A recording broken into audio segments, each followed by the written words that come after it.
that won't make those who were burned feel any better, nor will it help ease the fears that anti-Wall Street types already believe the financial industry is a wasteland of greed and corruption. Those waiting to see the bankers and traded hauled away in handcuffs are going to have to wait a little bit longer. And so, you know, it was incompetence. We're stupid. This is the meme we always see. Either they didn't know it was going to happen, or they weren't prepared, and it's either we're too stupid or we didn't know. It's never we did it intentionally. It's always one of those two things. Now I want to flash back to a Goldman Sachs article, why Goldman Sachs and other Wall Street titans are not being prosecuted. The Justice Department's decision not to prosecute Goldman Sachs in a financial fraud probe is another sign of cronyism that has kept Attorney General Eric Holder from taking action against other big Wall Street firms, says Peter Schweitzer. And Thursday's announcement that there will be no prosecutions should hardly come as a surprise. In 2008, Goldman Sachs employees were among Obama's top campaign contributors, giving a combined total of over $100,000. Eric Holder's former law firm, Covington & Burling, also counts Goldman as one of its clients. Furthermore, in 2011, when the Senate Permanent Subcommittee on Investigations issued a scathing report detailing Goldman's suspicious abacus deal, several Goldman executives and their families began flooding Obama coffers with donations, giving a maximum of $35,800. So that's why they're not going to be looked at, because they are on the inside track, and you are a slave lemming. Therefore, anything you do will be white glove. Take Mark Cuban, for example. He just made a couple trades, and he was investigated. Why? Well, because he came out against 9/11.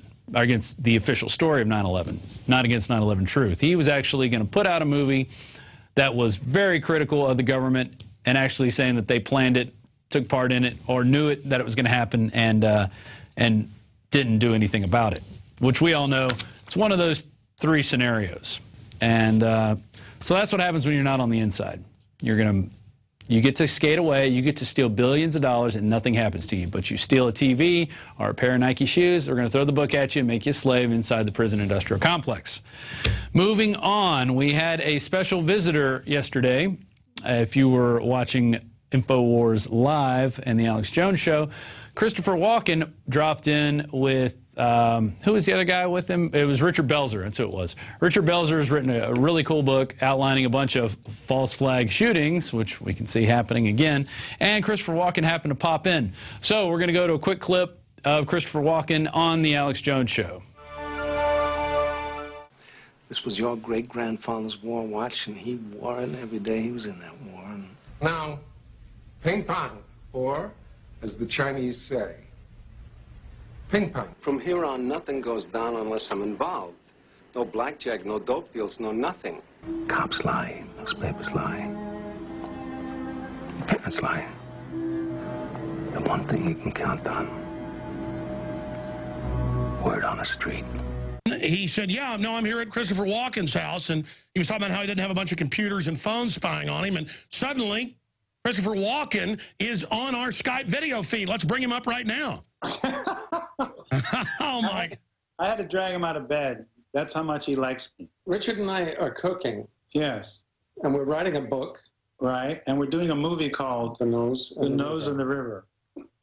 We're teasing, but we're filming this cooking thing for Funny or Die. So Chris took a picture of my nose, and I took a picture of his nose, and we're going to release that as a short film and hopefully get an Oscar. You took a snapshot of my nose, but I took a movie. Yeah, a 4-second movie of my nose. It's going to be great. People want to know what celebrities do, Alex. We're not that mysterious. But we also made a chicken. Yeah, we made chicken. We made, what else? Sweet potatoes. He made chicken with sweet potatoes, onion, cooked pears. And the orange seafood melange. He's a great cook, and I just made the salad. The orange melange. Brajol. The orange melange. What's the name of that dish that you made? The French name. The seafood orange. The orange melange. The scallop orange melange. A la Walken. Yes. Alex, you ever come to New York? I do come occasionally. Why? Please call us when you come to town. But Richard made a terrific arugula salad with brajol. Brajola, heirloom tomatoes, shaved Parmesan. Shaved Parmesan. 2 kinds of oil, sunflower and olive oil, and a little salt. And we had a little red wine. That sounds good. Yeah, Chris is a gourmet. What's your favorite type of red wine, Mr. Walken? French. I hear you. We like the heavy reds. Oh, wow. Mr. Walken, we are learning Mr. Belzer's views on the world. Richard and Chris. Richard and Chris.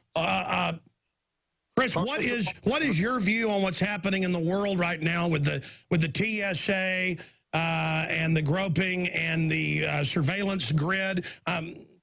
I was hearing that you don't have all the little spy gadgets in your house. I envy that. I have no idea, and I hardly leave the house. Chris does not I cook. read the news. Richard just gave me his book. I'm going to read it. Yeah, he'll read my book, thank God. It's right here. It's a history book. But Chris is... But I'm working with Richard on the cooking book. To me, that's... Right, we're going to do something together. But Chris is brilliant because he doesn't want to be on the Google map, and he doesn't want his phone to have that reverse technology that we all know. Even when it's off, they know where we are. And he's one of the few people I know on the earth that has managed to do that. I mean, we have to do it. We're in media, but you know, he can go to a movie set. They give him a phone that he can throw away when it's over, when he does a play. It's the coolest. I mean... they only give me the phone so that they can know where he is. But he showing away my radio/TV show, we're almost invading you right now like an alien probe. I know. I was taking a nap, and Richard called me out, and here I am. This is unbelievable. But Mr. Walken, what do you think of the whole announcement of that they want to have an Iran war? Do you think that's a bad idea? Don't know anything about that. He's got a nap, Alex. All right. Thank you so much, Mr. Walken. All right. Thanks. All right. I'm sorry, Richard, that I brought up serious subjects. No. Call him back. Let's ask him his favorite recipe with truffles. Ask him that. What's your favorite recipe? Well, he made a great chicken. Who? Tell him how you made it. What's your favorite truffles recipe, Chris? Truffles. I like truffles on pasta. There you go. Me too.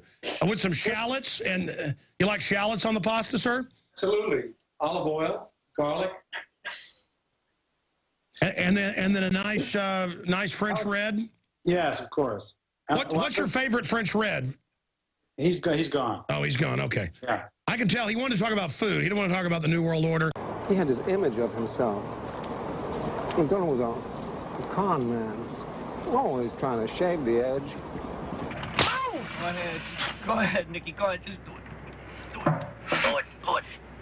Back. What are you doing? Come on, go home. Watch television. Good guys win. An incident like the Gulf of Tonkin or the Reichstag fire. Huh? So this is just a great example of how the InfoWars universe is just expanding. More people are coming in. We're getting more people coming out and talking about the truth, talking about the issues. And while Christopher Walken didn't actually was prepared to answer any of the questions Alex was asking, he did talk a lot about the food, and it's sort of like a breaking the ice type thing. And I think we're going to have him on the show very soon, because if you look at the movies he's done and the types of lines he's read, which we just showed in some of those clips, he knows what's going on. This guy's, he's no fool, definitely. And we're definitely going to have Richard Belzer back on, hopefully on this show in the next couple weeks, to talk about more about his book. It's a very interesting book. Moving on to a toilet paper rag. Oh, there it is. Think Progress. Soros propaganda front slanders Rand Paul and Alex Jones. Once again, Think Progress is coming out against anybody who dares to question the establishment, because that's their job. George Soros attack dog Think Progress has exploited a supposed clerical error on an ammo purchase by the National Weather Service that was actually ordered by NOAA, Fisheries Office of Law Enforcement, as an excuse to attack Rand Paul, Alex Jones, and InfoWars.com. Reporting the clerical error as a fact prior to the about-face by the government has provided the Soros-funded operation with an excuse to slam both Kentucky Senator Rand Paul, who mentioned it before the clarification, and Alex Jones, who posted the story about the original bid offer from the FedBizOps website. And here's their quote, which I'm going to read in the simpering liberal voice.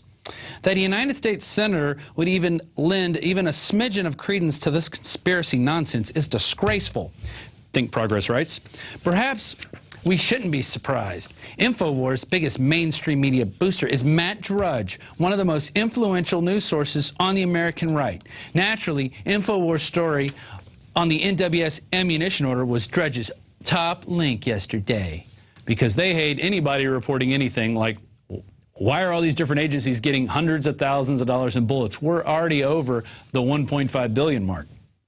Think Progress, which characterizes the story by Paul Joseph Watson as fictitious, when at a time when truthful reporting based on a posted government bid that was later characterized as a clerical error. So they're using any excuse they can to attack us, and their little Democratic operative minions are going to go, that's right, but that's until Romney gets into power. And then when we start bashing Romney and the things that he's doing, like the same things that Obama's doing, like more wars and more civil liberties being taken away, they'll finally come back and we'll be labeled as leftists, leftist comedy pinkos, even though we're just for freedom and liberty.